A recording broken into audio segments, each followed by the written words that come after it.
আমাৰ যোৱা মাহৰ যোৱা 24 জুলাইত এটা ঘটনা হৈছিলে যে কেইজনমান মিজোৰামৰ মানুহক কেলে নকলি পইচা দিম বুলি আনি মাৰপিট কৰি পইচা 10 লাখ টকা কাঢ়ি লৈছিলে।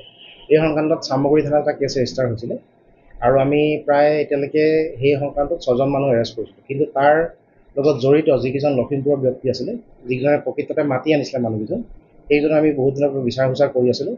কালি আমি এটা খবৰ পালোঁ যে বৰঘুলিত 3 নং বৰঘুলিত মুজিবুৰ ৰহমানৰ ঘৰত মানুহজনে আশ্ৰয় লৈছে। আমি এটা দল পঠাই মানুহজনক থানালৈ আনিলোঁ। আমি সোধ-পোছ কৰাৰ পাছত তেখেতলোক সেই ঘটনাত জড়িত পাই আমি তেখেতক এৰেষ্ট কৰিলোঁ।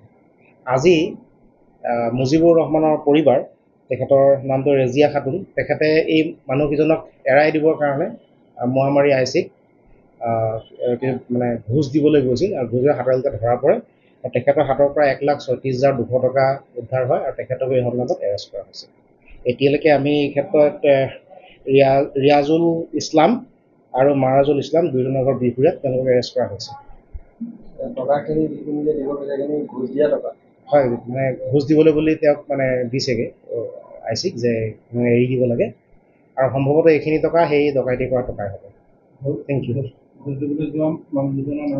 মহিলা এগৰাকী গৈছিলে, তেওঁৰ নামটো হৈছে ৰাজিয়া খাতুন, তেওঁ মুজিবুৰ ৰহমানৰ পৰিবাৰ। Thank you. হাতৰ পৰা আমি অকল পইচাখিনিহে পাইছোঁ আৰু তেওঁলোকৰ মেচিনৰ ফটো পাইছোঁ, যিবিলাকে দেখুৱাই গ্ৰাহকক মাতি আনে, সেই মোবাইলত ফটো আছে। ফিজিকেলি তেনেকুৱা ধৰণৰ হাতত মেচিন পোৱা নাই, পইচা পোৱা নাই। 1,36,200 টকা। নকলি মানে মেচিনটো পাইছে নহয়, মেচিনটো পোৱা নাই। মেচিনৰ মানে মেচিনৰ ফটো দেখুৱাই মানুহক যে এই মেচিনটো আছে, আপুনি নিবলৈ আহক। টকাখিনি নকলি না অৰিজিনেল? এইখিনি যে ব্ৰাইব দিবলৈ যোৱা পইচা, সঁচা পইচা, ঘোচ দিবলৈ যোৱা পইচা।